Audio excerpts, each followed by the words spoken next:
Cambridge IELTS 9 by University of Cambridge ESOL Examinations, published by Cambridge University Press. This recording is copyright. CD 1. Test 1. You will hear a number of different recordings, and you will have to answer questions on what you hear. There will be time for you to read the instructions and questions, and you will have a chance to check your work. All the recordings will be played once only. The test is in 4 sections. At the end of the test, you will be given 10 minutes to transfer your answers to an answer sheet. Now turn to Section 1. Section 1. You will hear a man phoning to inquire about a job vacancy. First, you have some time to look at questions 1 to 4.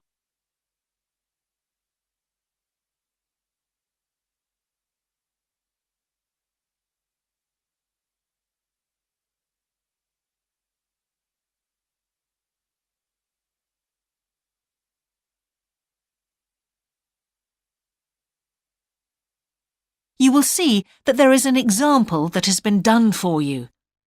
On this occasion only, the conversation relating to this will be played first.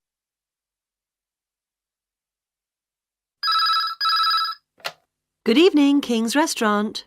Good evening. I'm ringing about the job I understand you have vacant. Oh, yes. The job vacancy is at a restaurant, so a restaurant has been written in the space. Now we shall begin. You should answer the questions as you listen, because you will not hear the recording a second time. Listen carefully and answer questions 1 to 4.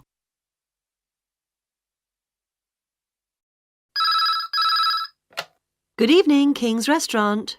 Good evening. I'm ringing about the job I understand you have vacant. Oh, yes. I'd like to find out a few more details, if I may. Yes, of course. Can I take your name? It's Peter Chin. OK, Peter. Well, if you want to ask about the job, and then if we're both still interested, we could arrange for you to come for an interview. Great, thanks. I'm afraid I missed the advert for the job, but heard about it from a friend. That's no problem at all. What would you like to know? Well, what sort of work is it? Washing up? It's answering the phone. Oh, right, fine. And not waiting at table. That'd be good. And how many nights a week would it be?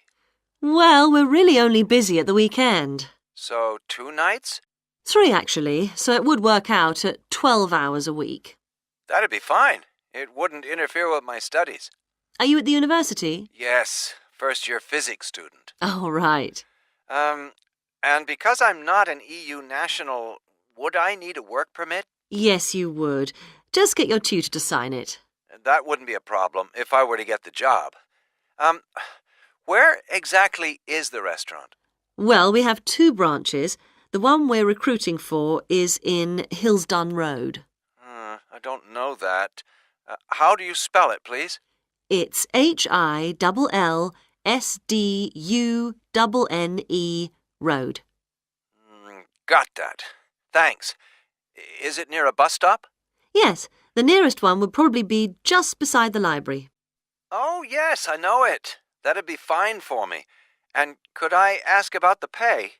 We're offering £4.45 an hour. That's very good. My last job was £3.95 an hour. Before you hear the rest of the conversation, you have some time to look at questions 5 to 10.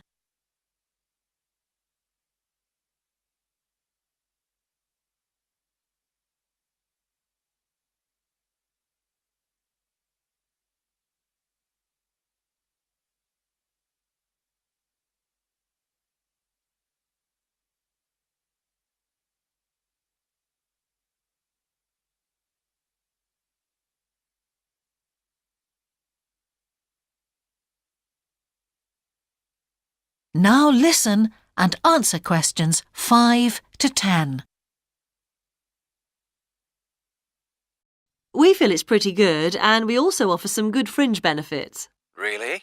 Well, we give you a free dinner, so you eat well. Right. Better than hostel food. We certainly hope so. And we also offer extra pay for working on national holidays. Oh, that's a really good perk, isn't it? Yes, we think so. And then because of the difficulties of getting public transport, if you're working after 11 o'clock, we drive you home. Oh, that's good to know. Well, we'd certainly be interested in inviting you for an interview, if you're still interested. Oh, yes, certainly. Could I just also ask what qualities you're looking for? Well, for this particular job, we want a clear voice, which you obviously do have. Thanks. And you must be able to think quickly, you know. Well, I hope I... So, when could you come in for an interview? We're actually quite quiet tonight. Sorry, I couldn't come tonight. Or tomorrow, I'm afraid. Thursday's okay. That'd be 22nd of October? Fine. After 5 p.m.? Yes, fine. Would 6 o'clock be okay? Perfect. And could you bring along the names of 2 referees? Yes, that's fine. No problem. Good. I look forward to seeing you. Oh, by the way, who should I ask for? Oh, yes, of course. Sorry. My name is Samira Manuja. Can you spell that, please? Manuja. Okay. I've got that. Thanks very much. Look forward to seeing you later on then. That is the end of section 1. You now have half a minute to check your answers.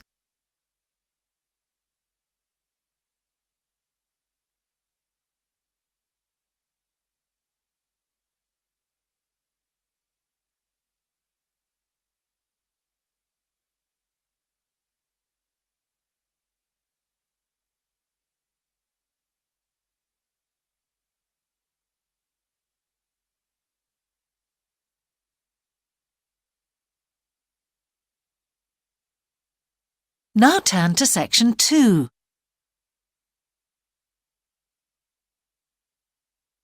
Section 2. You will hear part of a radio programme about the opening of a new local sports shop. First, you have some time to look at questions 11 to 16.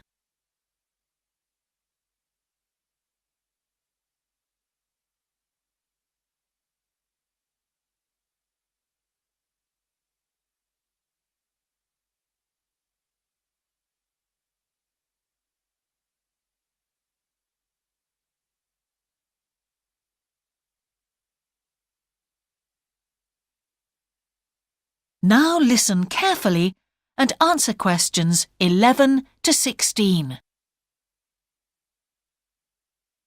Now we go to Jane, who is going to tell us about what's happening in town this weekend. Right, thanks, Andrew. And now on to what's new. And do we really need yet another sports shop in Bradcaster? Well, most of you probably know Sports World, the branch of a Danish sports goods company that opened a few years ago. It's attracted a lot of custom, and so the company has now decided to open another branch in the area. It's going to be in the shopping centre to the west of Bradcaster, so that will be good news for all of you who found the original shop in the north of the town hard to get to. I was invited to a special preview, and I can promise you, this is the ultimate in sports retailing. The whole place has been given a new minimalist look with the company's signature colours of black and red.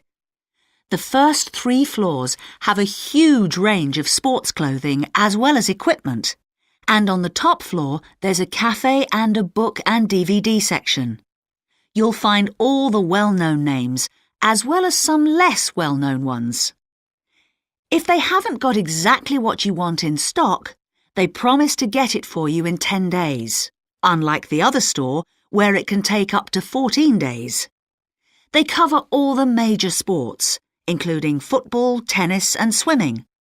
But they particularly focus on running, and they claim to have the widest range of equipment in the country. As well as that, a whole section of the third floor is devoted to sports bags, including the latest designs from the States. If you can't find what you want here, it doesn't exist. Before you hear the rest of the programme, you have some time to look at questions 17 to 20.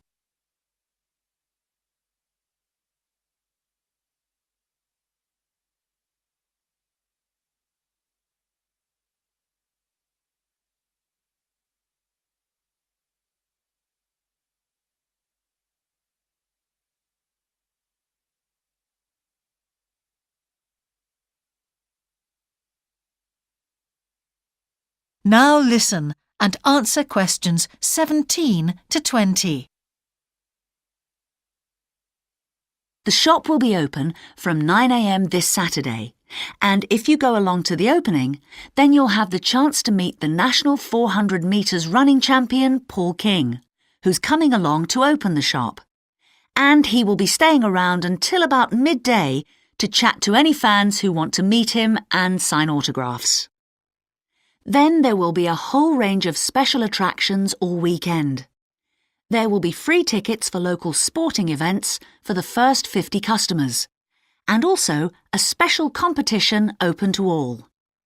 Just answer 15 out of 20 sports questions correctly to win a signed copy of Paul King's DVD, Spring Tips, while the first person to get all the questions correct gets a year's free membership of the Bradcaster Gym.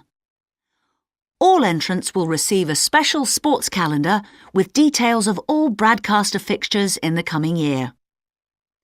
One of the special opening offers is a fitness test, a complete review of your cardiac fitness and muscle tone, actually done in the shop by qualified staff.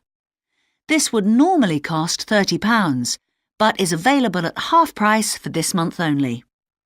There are only a limited number of places available for this, so to make a booking, phone 560-341. In addition, if you open an account, you get lots more special offers, including the chance to try out equipment at special open evenings. That is the end of section 2. You now have half a minute to check your answers.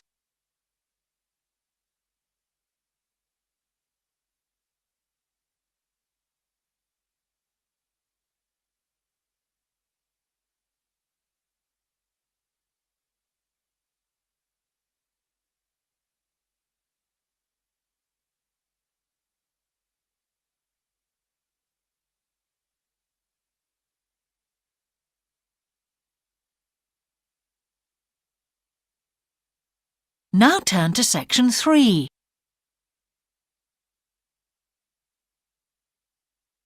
Section 3. Two overseas students called Spiros and Hiroko have just finished the first semester of their university course.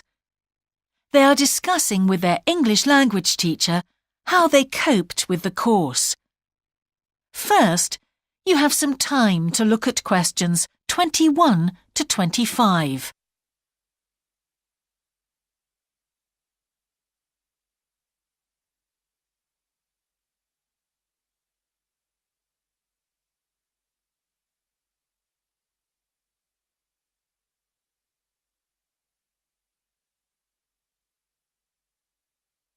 Now listen carefully and answer questions 21 to 25. Before we start, Spiros and Hiroko, thanks for coming in today to talk about your recent study experiences, and congratulations to you both in doing so well in your first semester exams. Thank you. I'd like to discuss with you the value of the English for Academic Purposes course you did here last year before starting your university course. Spiros, if I could start with you, what parts of the program have now proved to be particularly valuable to you? I think that having to do a seminar presentation really helped me. For example, a couple of weeks ago in our marketing subject, when it was my turn to give a presentation, I felt quite confident. Of course, I was still nervous, but because I had done one before, I knew what to expect. Also, I know I was well prepared, and I had practiced my timing. In fact, I think that in relation to some of the other people in my group, I did quite a good job, because my overall style was quite professional. What about you, Hiroko? That's interesting. In my group, I was really surprised by the way the students did their presentations. They just read their notes aloud. Can you believe that? They didn't worry about their presentation style or keeping eye contact with their audience. And I remembered that these things were really stressed to us in the course here. So, how did you approach your presentation, Hiroko? Well, to speak frankly, I read my notes too. At the time, it was a relief to do it this way, but actually when I had finished, I didn't feel any real sense of satisfaction. I didn't feel positive about the experience at all. That's a pity. You know, although I was pleased with my presentation, I am not so pleased with my actual performance right now in the tutorials. During the whole semester, I've not said anything in our tutorial discussions. Not a word. Really, Spiros? Why's that? Do the other students talk too much? It's partly that, but it's mostly because I have had no confidence to speak out. Their style of speaking is so different. It's not the style we were used to during the course. They use so many colloquialisms. They're not very polite, and sometimes there seems to be no order in their discussion. Also, they are very familiar with each other, so because they know each other's habits, they can let each other into the discussion. You're right, Spiros. I have experienced that too. Before you hear the rest of the conversation, you have some time to look at questions 26 to 30.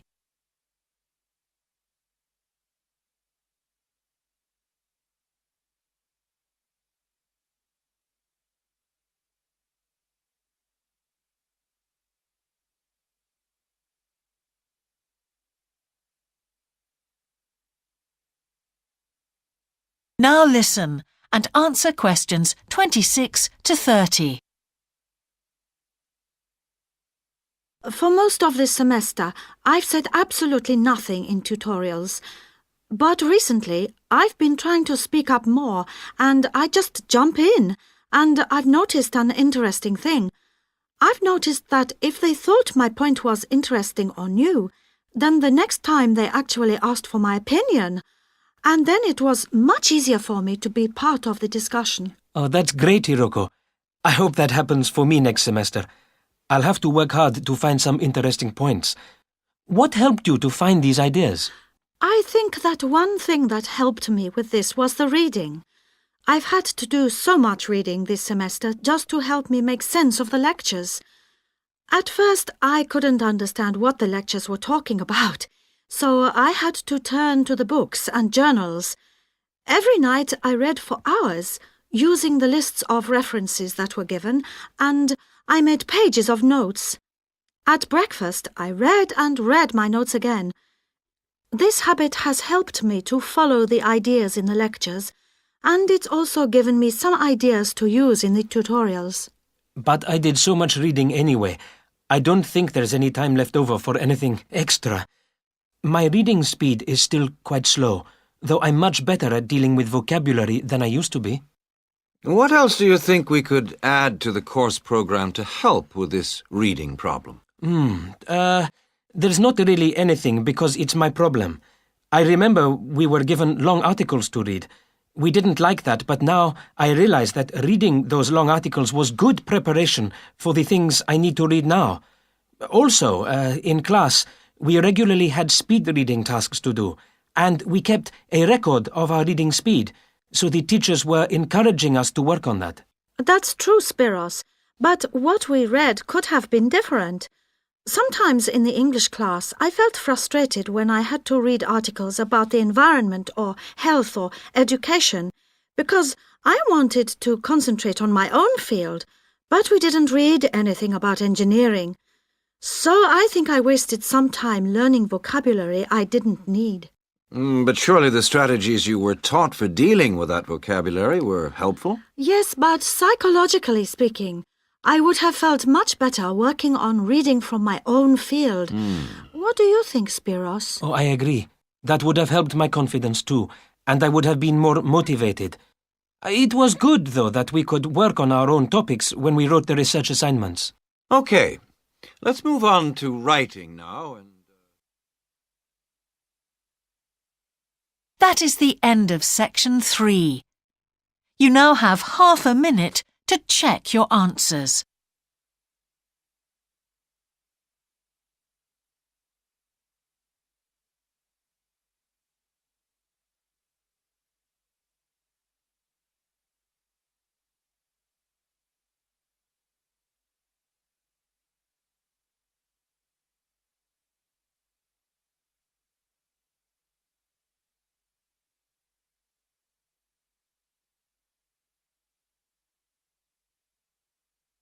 Now turn to section 4.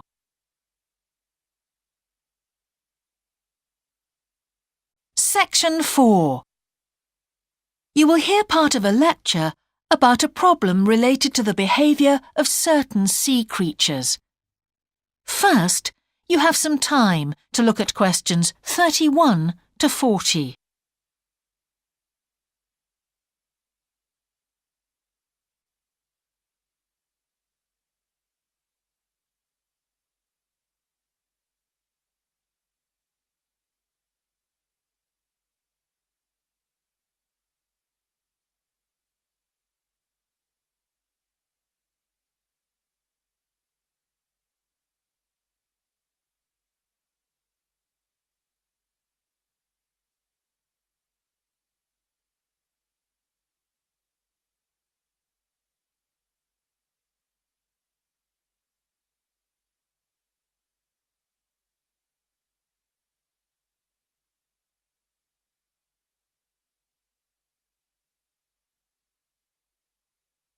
Now listen carefully and answer questions 31 to 40. Good afternoon, everyone. Well, with some of you about to go out on field work, it's timely that in this afternoon's session I'll be sharing some ideas about the reasons why groups of whales and dolphins sometimes swim ashore from the sea right onto the beach and, most often, die in what are known as mass strandings. Unfortunately, this type of event is a frequent occurrence in some of the locations that you'll be travelling to, where sometimes the tide goes out suddenly, confusing the animals. However, there are many other theories about the causes of mass strandings. The first is that the behaviour is linked to parasites. It's often found that stranded animals were infested with large numbers of parasites. For instance, a type of worm is commonly found in the ears of dead whales. Since marine animals rely heavily on their hearing to navigate, this type of infestation has the potential to be very harmful. Another theory is related to toxins or poisons. These have also been found to contribute to the death of many marine animals. Many toxins, as I'm sure you're aware, originate from plants or animals. The whale ingests these toxins in its normal feeding behaviour, but whether these poisons directly or indirectly lead to stranding and death seems to depend upon the toxin involved.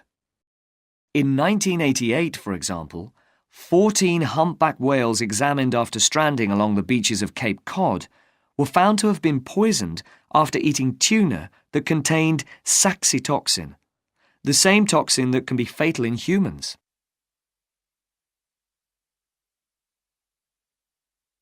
Alternatively, it has also been suggested that some animals strand accidentally by following their prey ashore in the confusion of the chase. In 1995, David Thurston monitored pilot whales that beached after following squid ashore. However, this idea does not seem to hold true for the majority of mass strandings because examination of the animal's stomach contents revealed that most had not been feeding as they stranded. There are also some new theories which link strandings to humans.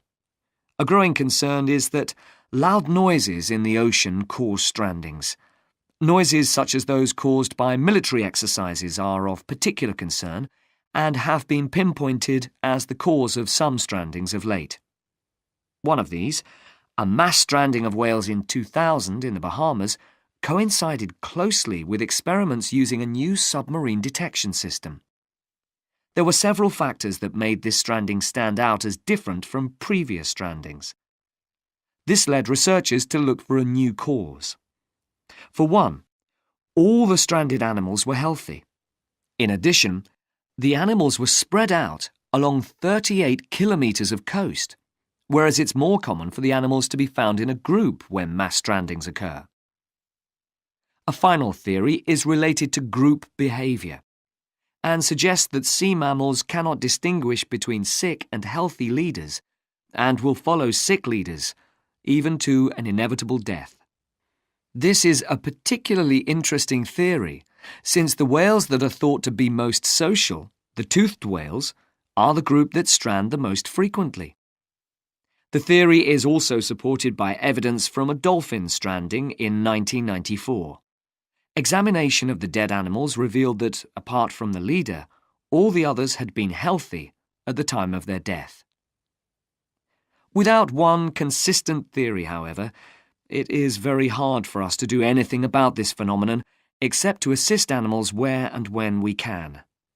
Stranding networks have been established around the world to aid in rescuing animals and collecting samples from those that could not be helped.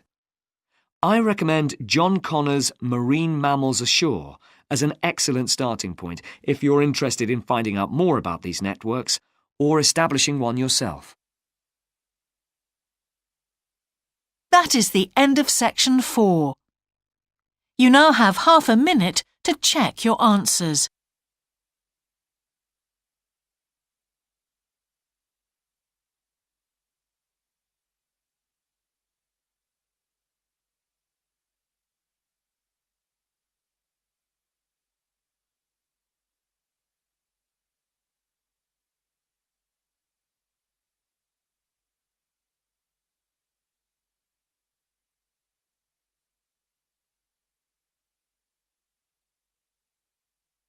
That is the end of the listening test.